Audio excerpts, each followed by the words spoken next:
Park T wiped the sweat from his forehead and pushed the heavy cargo box onto the transport platform. His back hurt. His arms were tired. But this was his job, and he was good at it. The Galactic Trade Station Oran 7 was always busy. Ships came and went every few minutes. Aliens of all shapes and sizes walked past him without looking. To them, T was just another human worker. Nothing special, nothing important. Humans had only been part of the Galactic Union for 12 years. In galactic time, that was nothing. Most alien species had been traveling between stars for thousands of years. They had advanced technology and ancient knowledge. Humans were the new kids, the primitives, the ones who still needed help understanding how things worked out here in the stars. T did not mind. He was just happy to have a job. Back on Earth, he had been a construction worker. Here, among the stars, he moved boxes. It was not exciting, but it paid well. He could send money back to his sister Una on Earth. That was all that mattered to him. The station was loud today. A big diplomatic meeting was happening somewhere on the upper levels. Important aliens were arriving on fancy ships. T had seen some of them walking past in their expensive clothes and shiny armor. They looked at humans like they were looking at insects. T pushed another box and stretched his back. He was 32 years old, but some days he felt much older. Space was hard on the human body. The artificial gravity was never quite right. The food was strange. The air always smelled like chemicals. He looked up at the massive windows that showed the blackness of space outside. Somewhere out there was Earth, his home. He had not seen it in 3 years. A small movement caught his eye. T turned his head and saw something that made his heart stop. A child was walking onto the landing platform. Not a human child. This was a Velith child. The Velith were a beautiful species. Their skin was almost transparent, like glass filled with soft light. They had 4 thin arms and large eyes that glowed with gentle colors. They were known as one of the most peaceful and delicate species in the galaxy. A strong wind could hurt them. A fall could kill them. And this child, this tiny glowing thing, was walking directly into the path of an incoming ship. T saw it before anyone else did. A cargo shuttle was coming in too fast. Something was wrong with it. The lights on its nose were blinking red. Malfunction. The autopilot had failed. 9 tons of metal and fuel were heading straight for the platform at deadly speed. The child did not see it. She was looking at something on the ground. A small toy, maybe, or a bug. Children were the same everywhere in the galaxy. They got distracted by small things. Time seemed to slow down for T. He could see other aliens on the platform. They had noticed the child now. They had noticed the ship, but they were frozen. Their mouths were open in horror, but their bodies would not move. T understood why. They were calculating. Their advanced brains were doing the math. The ship was too fast. The child was too far. Anyone who tried to save her would die too. The math did not work. Humans were not good at math in moments like this. T ran. His legs burned as he pushed himself faster than he had ever moved before. The metal floor rang under his boots. Someone screamed behind him. He did not stop. The ship was getting closer. He could hear its engines now, screaming with the sound of broken machinery. He could feel the heat of it on his skin. The child finally looked up. Her glowing eyes went wide with fear. She was too small to run, too scared to move. T reached her. He grabbed her tiny body with both arms and twisted himself around. He put his back to the ship and wrapped himself around the child like a shield. He closed his eyes and thought of his sister. He thought of the small apartment they had shared as children. He thought of her smile. He hoped she would be okay without him. The ship hit him. The impact was beyond anything T had ever felt. It was like being struck by a mountain. His spine cracked. His ribs shattered. His organs ruptured inside his chest. The pain was so great that it went beyond pain. It became something else, something white and silent. But his arms did not let go.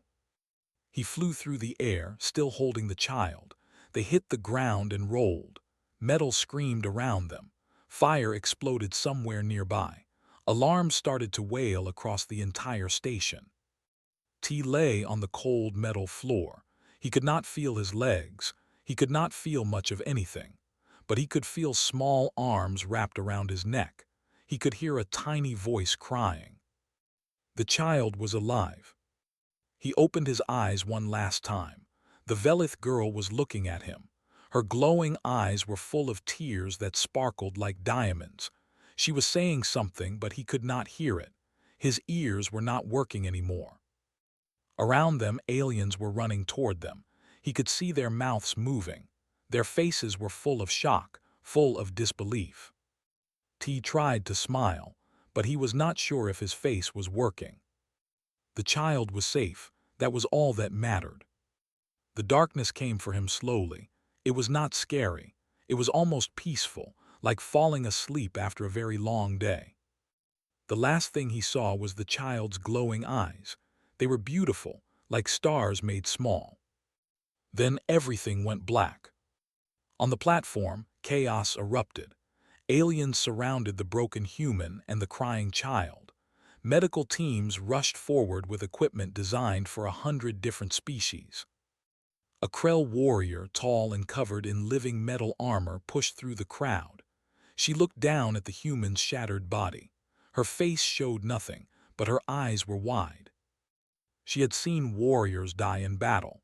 She had seen heroes fall against impossible enemies, but she had never seen anything like this. The human was still alive. His chest was moving, just barely, but it was moving. Every scanner said he should be dead. Every calculation said no species could survive such an impact. The math was clear. But the human was still breathing. The Krell warrior looked at the child, now being carried away by her people. Then she looked back at the human. She pulled out her communication device and spoke one word to her ship waiting in orbit. Come. The galaxy had just witnessed something impossible, and the Krell wanted to understand it. As the medical teams worked frantically to keep the human alive, the Velith child kept looking back at him. Her small hand reached out toward him, even as her people carried her to safety. She did not know his name. She did not know where he came from, but she knew one thing with perfect certainty. This strange, soft, fragile creature had given his life for hers. And somehow, against all logic, he was still fighting to hold onto that life. The stars had seen many wonders, but today they saw something new. They saw a human. Park T opened his eyes. Everything was blue. Soft, gentle blue light surrounded him on all sides. He was floating in something warm and thick. It felt like water, but it was not water. It was something else. Something that tingled against his skin and made his body feel strange. He tried to move, but his body did not respond. He tried to speak, but his mouth would not open. For a moment he felt panic rise in his chest. Was he dead? Was this what death looked like? Then he heard voices, deep voices, strong voices. They were speaking a language he did not understand, but his translator chip picked up the words after a moment. The human is waking up.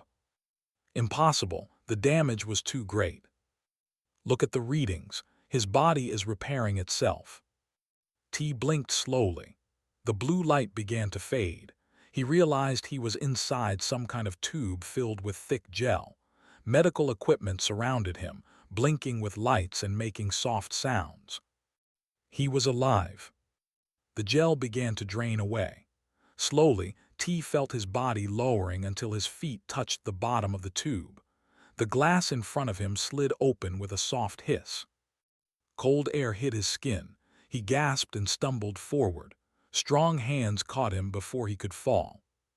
T looked up and felt his breath catch in his throat. Standing around him were 12 massive warriors. They were Krell, one of the oldest and most powerful species in the galaxy. Each one stood at least 7 feet tall. Their bodies were covered in living metal armor that moved and shifted like liquid. Their faces were hard and scarred from countless battles. The Krell were known as the greatest warriors in the galaxy. They had fought in 1,000 wars. They had conquered empires. Other species feared them and respected them in equal measure. And now they were all staring at T like he was a ghost. One of them stepped forward. This one was female with 3 long scars running across her face. Her eyes were sharp like knives. Her voice was deep and strong. "You should be dead," she said. T tried to answer, but his voice came out as a rough croak. Someone handed him water. He drank it slowly, feeling the cold liquid move down his damaged throat. "Where am I?" he finally managed to ask. "You are aboard the Obsidian Hall," the scarred female said. "Flagship of the Krell Warfleet. I am Commander Dara." T looked around the medical chamber. Everything was black and silver. Everything looked expensive and dangerous. This was not a cargo station anymore. "How long was I unconscious?" he asked. 14 days, Dara replied. "You have been healing in our best medical chamber. Our doctors did not think you would survive. They said your injuries were too great. They said no creature could live after taking such damage." T tried to remember. The memories came back slowly. The child, the ship, the impact, the pain. "The girl," he said suddenly, trying to stand up straight. His legs were weak, but they held him. "The Velith child, is she okay?" The Krell warriors looked at each other. Something passed between them. Surprise, maybe, or confusion. "The child is safe," Dara said. "She was not harmed because of you." T let out a long breath. His whole body relaxed. "Good," he said. "That is good." Dara stepped closer to him. She was so tall that T had to crane his neck to look at her face. Her eyes studied him like he was a puzzle she could not solve. "Your spine was broken in 3 places," she said. "Your skull was fractured. 4 of your ribs had shattered and pierced your internal organs. Your heart stopped twice during transport. By every measurement, by every calculation, you should have died. Yet here you stand. Here you speak. Here you ask about a child you do not even know." T did not know what to say. "I am just glad she is okay." Dara shook her head slowly. "You do not understand. We have watched the recording of what you did. We have analyzed every moment. You knew you would die. Every species in the galaxy would have known. The math was clear. Yet you ran anyway." "I did not really think about the math," T admitted. "That is what confuses us," another Krell warrior said. He was older with gray marks on his armor. "We are trying to understand. Fear should have stopped you. Self-preservation should have stopped you, but nothing stopped you." T thought about it. He remembered the moment clearly now. He remembered seeing the child. He remembered the ship coming. He remembered his legs moving before his brain could tell them not to. "I just saw a kid in trouble," he said simply. "I could not just watch." The Krell warriors were silent for a long moment. They looked at each other again. T felt like he was missing something important. Finally, Dara spoke again. "The child you saved is named Lyra. She is the daughter of High Ambassador Tal of the Velith Confederation. She is very important to her people." T nodded slowly. "Okay." "You do not seem surprised." "It does not change anything," T said. "She was a kid. I would have done the same thing if she was nobody important." Dara made a sound that might have been a laugh, or maybe a growl. It was hard to tell with Krell. "You humans are strange," she said. "We have been watching your species since you joined the Union. We thought you were weak. Your bodies break easily. Your lives are short. You have no natural weapons, no armor, no claws or fangs." She leaned closer, and her voice dropped low. "But you do not behave like weak creatures. You throw yourselves into danger. You protect strangers. You refuse to die when you should. We do not understand you." T shrugged. It hurt his shoulders, but he did it anyway. "We are just humans. That is what we do." Dara straightened up and gestured to the other warriors. They parted, creating a path to the door. "You have been declared a blood guest of the Krell Empire," she announced. It is the highest honor we give to outsiders. You will be treated as one of our own. You will be protected. You will be respected." T blinked. "I just moved boxes for a living." "You saved a child by standing before death itself," Dara replied. "That is worth more than moving boxes." She led him out of the medical chamber and into a long hallway. More Krell warriors stood along the walls. Every single one of them bowed their heads as T walked past. It made him uncomfortable. "Why are they bowing?" he asked quietly. "Because you have done what many of them have dreamed of doing," Dara said. "You have faced death without flinching. Among the Krell there is no greater glory." They walked for several minutes through the massive ship. Everything was built for giants. T felt like a child walking through a world made for adults. Finally, they reached a large door. Dara stopped and turned to face him. "Before we go in, you should know something," she said. "Your act was recorded by thousands of witnesses. The video has spread across every network in the galaxy. Billions of beings have watched you throw yourself before that ship. You are famous now. You are a symbol." "A symbol of what?" T asked.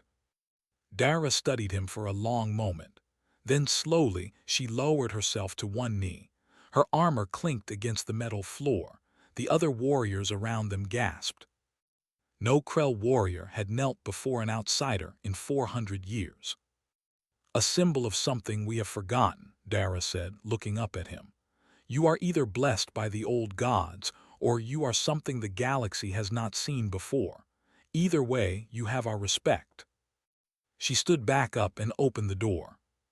"Come," she said. "There are many who wish to meet you, and many questions that need answers." T walked forward on shaking legs. He was just a cargo handler from Earth. He was nobody special. He had just done what felt right. But as he stepped through that door and saw the gathered representatives of a dozen species all turning to look at him, he realized something had changed. He was not nobody anymore, and his life would never be the same. The Krell homeworld was called Vorn Prime. It was a harsh planet of dark mountains and endless storms. Lightning painted the sky purple and red at all hours. The rain was so heavy that it could drown a human in minutes. Park T stood at a window and watched the storm rage outside. He was still getting used to being alive. Every morning when he woke up, he touched his back where the ship had hit him. There was no scar. The Krell medical technology had healed him completely, but he still remembered the pain. 2 weeks had passed since his awakening. The Krell had brought him to their homeworld for reasons they had not fully explained. Something about studies, something about understanding. The door behind him opened, and a familiar voice called out, "T." He turned around and felt his heart lift. His sister Yuna was walking toward him with tears in her eyes. She was wearing the formal uniform of a diplomatic aide. Behind her walked several serious-looking humans and aliens. T caught her in a hug.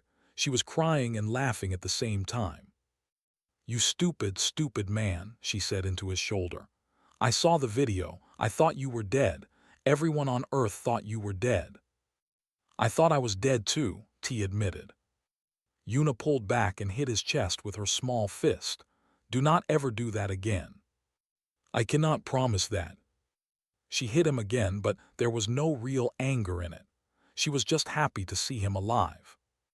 The human diplomats introduced themselves. They had come from Earth on a fast ship as soon as they heard the news.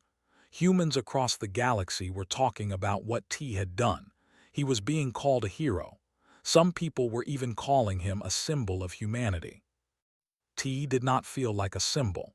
He felt like a man who was very confused. Over the next few days, things became even stranger. Representatives from dozens of species arrived on Vorn Prime to see him. Some wanted to thank him. Some wanted to study him. Some just wanted to look at the human who had done the impossible. The Velith sent a large delegation led by High Ambassador Tao. He was a tall, elegant being with skin that shimmered like moonlight. His eyes were the same glowing color as his daughter Lyra's. Tal bowed deeply to T. You saved my daughter's life. Among my people, that creates a bond that can never be broken. I owe you everything. T felt uncomfortable with the attention. I just did what anyone would do. Tal shook his head slowly. No, that is not true. We have studied the recordings. We have interviewed witnesses. Many beings saw the danger. Many had time to act. Only you moved. Only you chose to give your life for a child you did not know. Humans are strange that way, Yuna said from beside T. She was staying close to him, as if afraid he might disappear again.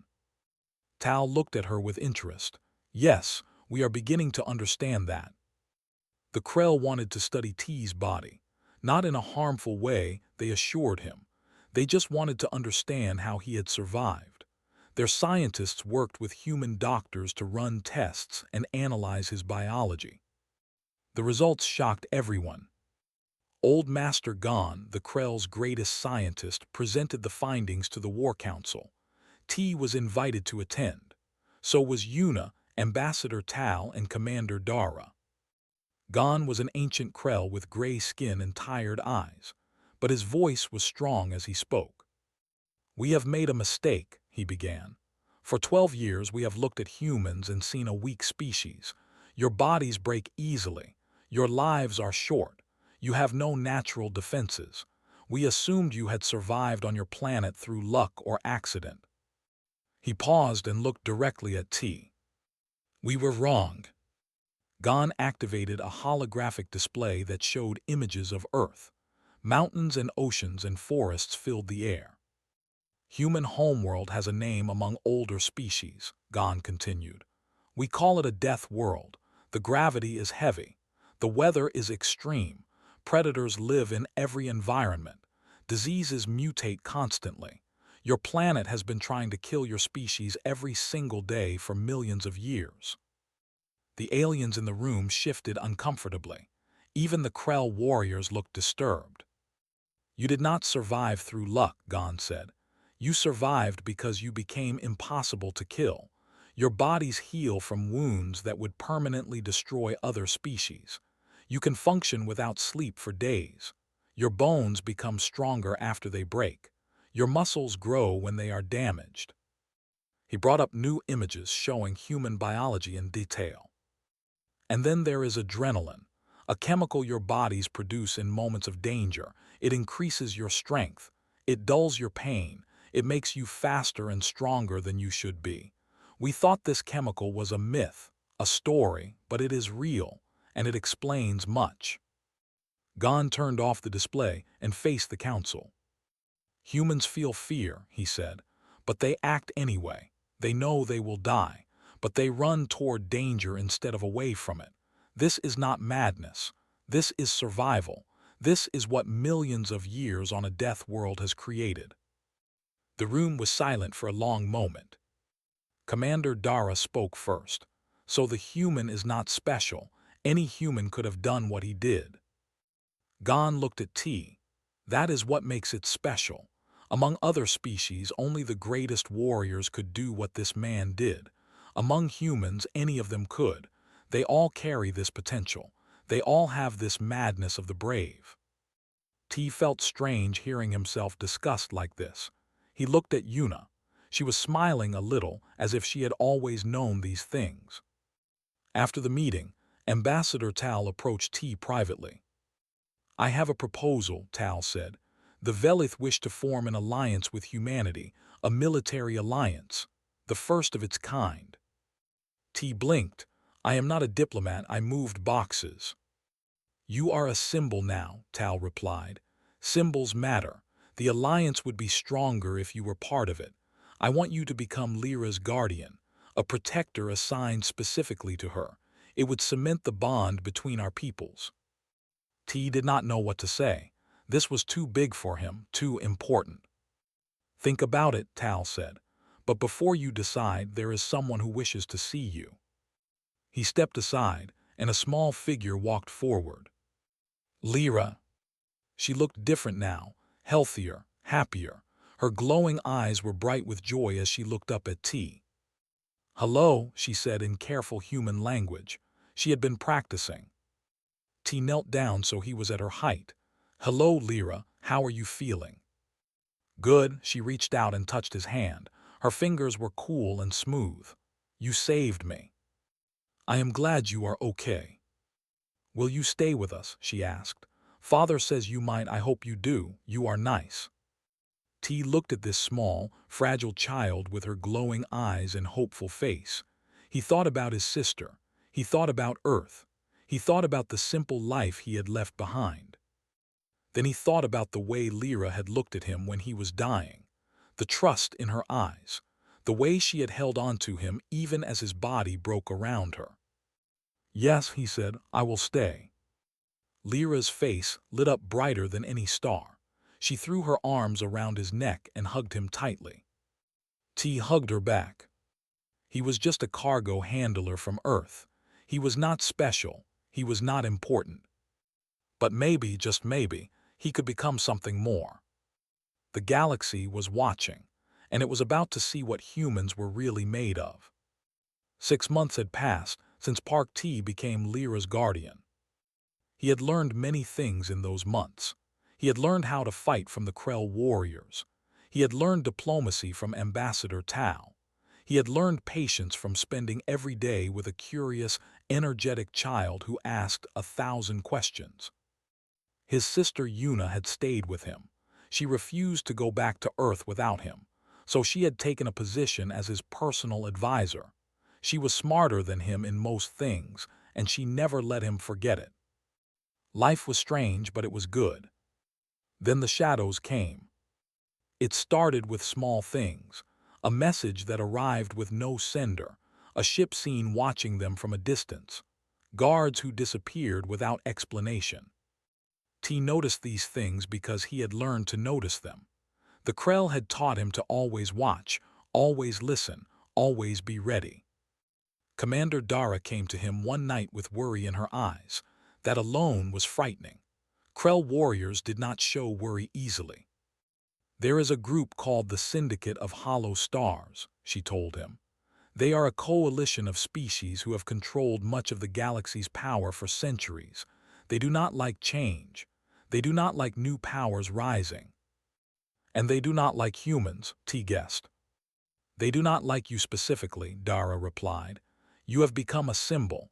Humans were supposed to be weak, primitive, easy to control. But you threw yourself before death and survived. You formed alliances with two of the most powerful groups in the galaxy. The Syndicate sees you as a threat to their power." T thought about this. What can they do? Anything, everything. They have assassins, they have spies, they have weapons we cannot imagine. Dara put her hand on his shoulder. "You need to be more careful, and you need to be ready." T was ready. He had been training every day for months. His body was stronger than it had ever been. His reflexes were sharper. The Krell had pushed him to his limits, and he had surprised them by finding more limits to break. But he was not ready for what happened next. It was a normal day. T was walking with Lyra through the gardens of the Velith embassy. She was telling him about a dream she had, something about flying through space on a giant bird. She was always having strange dreams. Yuna was walking behind them, reading something on her data pad. Guards were posted at every entrance. Then T felt it, a cold feeling in his chest, a warning his body gave him before his mind could understand. "Get down," he shouted. He grabbed Lyra and threw himself to the ground just as a beam of plasma fire cut through the air where they had been standing. The heat of it singed his hair. More shots followed. The guards were falling. Someone was attacking them with precision and speed. T rolled and came up running. He held Lyra tight against his chest with one arm. His other hand found the weapon at his belt. It was a simple plasma pistol, nothing fancy, but it would do. He saw the assassin now, a creature made of shadow and metal. Its body shifted and changed as it moved. One moment it was there, the next it was somewhere else. "Yuna," T shouted. "I am fine," his sister called back. She had taken cover behind a pillar. Smart girl. The assassin fired again. T twisted his body, putting his back between the shot and Lyra. The plasma bolt hit his shoulder. Pain exploded through him. He smelled his own burning flesh. But he did not stop. He could not stop. He ran for the nearest door. More shots followed. One hit his leg. He stumbled but kept moving. Lyra was crying against his chest. He held her tighter. The door was close, 10 feet, 5 feet, 2 feet. He threw himself through it and rolled into cover. His body screamed with pain. His vision was going dark at the edges. But Lyra was safe. She was scared and crying, but she was not hurt. Guards finally arrived. The assassin disappeared into the shadows. The attack was over. T lay on the floor, bleeding and burned. Medical teams rushed toward him. Someone was shouting his name. It sounded like Yuna. He kept his hand on Lyra's back until he was sure she was safe with her father. Only then did he let himself fall into darkness. When he woke up, he was in a medical chamber again.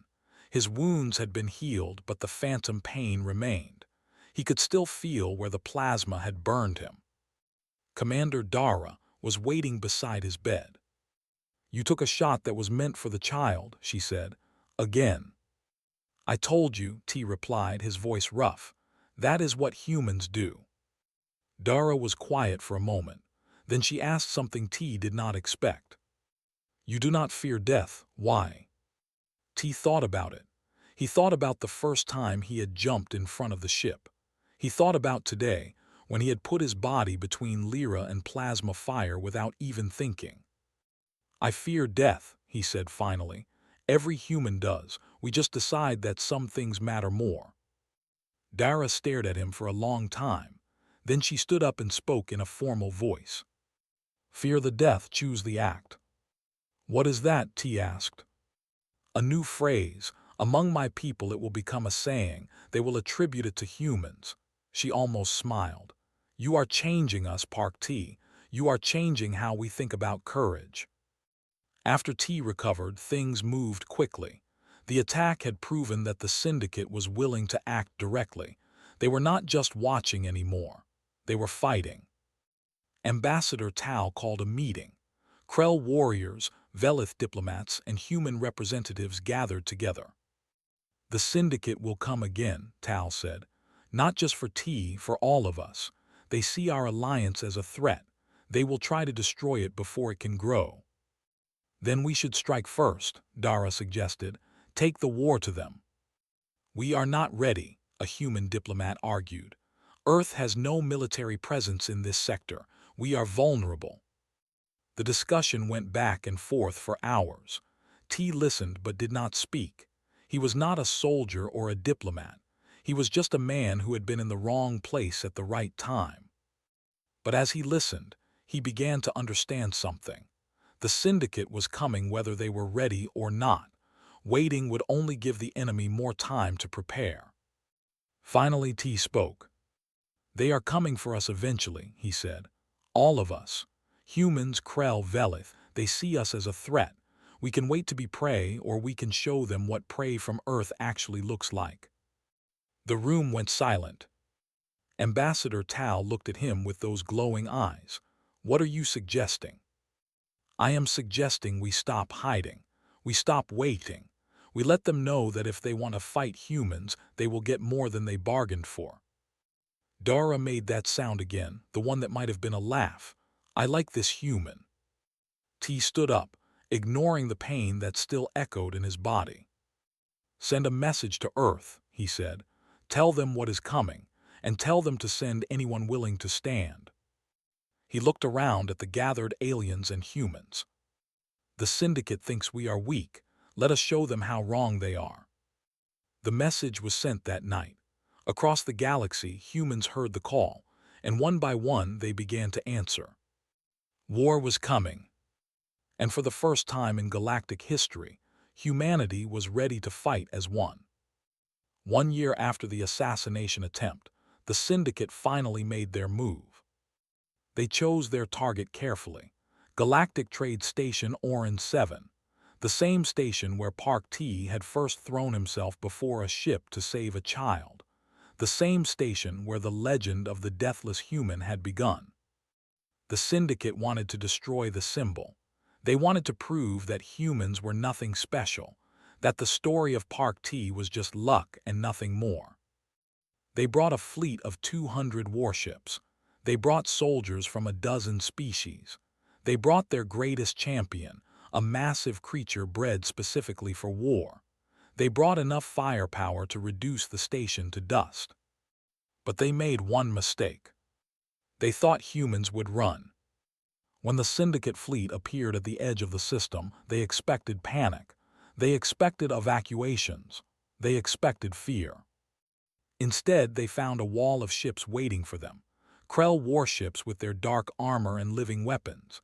Velith vessels with their graceful designs and powerful shields. And human ships. So many human ships. In the months since T's message had reached Earth, something remarkable had happened.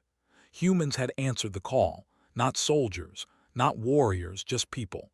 Cargo handlers, engineers, teachers, farmers. Thousands of ordinary humans who had seen the video of Park T saving a child and had felt something stir inside them. They had come to stand. On the station itself, T stood at the command center. Commander Dara was beside him, her armor gleaming in the emergency lights. Ambassador Tal was there too, coordinating with his people. And Yuna stood at a medical station, ready to treat the wounded. She had trained as a combat medic. She refused to stay behind. "They outnumber us," Dara observed, looking at the tactical display. "I know," T replied. "Many will die." "I know." Dara looked at him with something like respect. "You are not afraid." T smiled grimly. "I am terrified, but I am not leaving." The battle began with fire and fury. Syndicate ships poured toward the station, unleashing weapons that lit up space like a new sun. The Allied fleet pushed back, meeting fire with fire. Ships exploded on both sides. Lives ended in flashes of light. On the station, enemy soldiers began to land. They came through breaches in the hull, through docking ports, through anywhere they could find. They expected easy targets. They expected civilians running in fear. They found humans. T led a ground defense unit through the corridors of the station. Dara was at his side. Other Krell warriors mixed with human volunteers. They moved as one, fighting as one. A Syndicate soldier came around a corner, weapon raised. T was faster. His plasma pistol barked twice and the soldier fell. Another soldier appeared, then another, then a dozen more. The corridor became a storm of weapons fire and screaming. T felt plasma burn his arm. He kept fighting. A bullet grazed his head. He kept fighting. Blood ran down his face and into his eyes. He kept fighting. Beside him, Dara was a force of nature. Her living armor absorbed hits that would kill any other species. Her blade cut through enemies like they were made of paper. But there were too many. For every enemy that fell, two more took their place. Then T heard a sound he recognized. Human voices singing. The human volunteers had started to sing. It was an old song from Earth. A song their ancestors had sung in battles centuries ago. The words did not matter. The meaning did. "We are still here. We are still fighting. We will never stop." More humans joined in. The song spread through the station like fire. Enemy soldiers hesitated, confused by these strange creatures who sang while they bled. The Syndicate commander watched from his flagship with growing unease. His forces were winning, but something was wrong. The humans would not break. Every time one fell, another rose to take their place. They fought without tactics, without strategy. They just kept coming. He sent a message to the station, demanding surrender. T's response was broadcast across every channel in the system. "We are humans. We do not do math when our people need us." The battle continued. Hours passed. The station was damaged in 100 places. Fires burned in sections that could not be reached. The dead lay in corridors that had once been filled with merchants and travelers. But the humans held. Finally, the Syndicate commander sent his champion. The creature was called the Hollow King. It stood 12 feet tall and was covered in black armor that seemed to absorb light itself. It had been created for one purpose: to kill. In its long life, it had never been defeated. It found T in the central plaza of the station. Dara moved to stand between them, but T stopped her. "This one is mine," he said. The Hollow King laughed. The sound was like grinding metal. "You, a fragile human, I have killed warriors 100 times your strength." T stepped forward. He was bleeding from a dozen wounds. His armor was broken. His weapons were almost empty. But his eyes were steady. "Then you have never fought a human." The battle was brutal. The Hollow King was faster than anything T had ever faced. Its claws cut through his armor like paper. Its strength threw him across the plaza like a toy. T hit the ground hard. He tasted blood. His ribs were broken. His vision was blurring. The Hollow King walked toward him slowly, savoring the kill. "You see," it said, "you are nothing. Your species is nothing. You will die here and your legend will die with you." T pushed himself up. His legs shook, his arms trembled, but he stood. The Hollow King struck him again. He fell. He stood up. It struck him again. He fell. He stood up. Again and again. Fall and rise, fall and rise. The Hollow King began to hesitate. Confusion crept into its ancient eyes.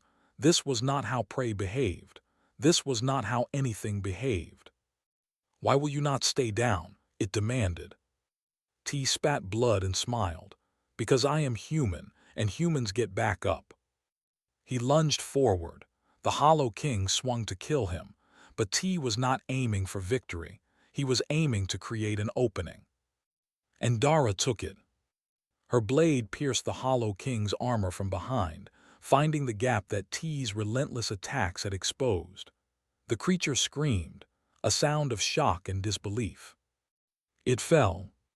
T collapsed beside it, his body finally giving out. Across the system, Syndicate forces watched their champion die. They watched a human, broken and bleeding, refuse to surrender. They watched and they understood. These creatures could not be conquered. They could not be intimidated. They would fight until the last one fell, and then they would find a way to fight some more. The Syndicate fleet retreated. The battle was over. 3 months later, T stood in a chamber filled with representatives from across the galaxy. He wore the formal uniform of the first human ambassador to the Galactic Warrior Council. It still felt strange on his shoulders. Lyra stood beside him, taller now and calmer. She was training to be a diplomat like her father. She still looked at T with those glowing eyes full of trust. Commander Dara was there too, now leading a mixed battalion of Krell and human warriors. The two species had found they worked well together. Krell's strength combined with human endurance made for a terrifying force. Yuna was smiling at him from the crowd. She had saved 37 lives during the battle. She was being called a hero now too. The ceremony was long and full of speeches in languages T barely understood, but one moment stayed with him. An old Krell elder approached him at the end. He was the oldest living Krell, a warrior who had fought in wars before humans had discovered fire. "I have lived for 3,000 years, the elder said. "I have seen empires rise and fall. I have seen species conquer the stars and fade into dust. I have seen every kind of courage and every kind of cowardice." He put his massive hand on T's shoulder. "Your species is young, you are fragile, you break easily." He paused. "But you get back up, again and again. You break and you rise. That is not weakness. That is the most terrifying strength in the galaxy." T did not know what to say, so he just nodded. Later that night, he stood alone on a balcony looking out at the stars. Yuna found him there. "What are you thinking about?" she asked. "Home," T said. "Earth. I have not seen it in almost 5 years now." Yuna stood beside him. "Do you want to go back?" T thought about it. He thought about the small apartment they had shared as children. He thought about the construction sites where he had worked. He thought about the simple life he had left behind.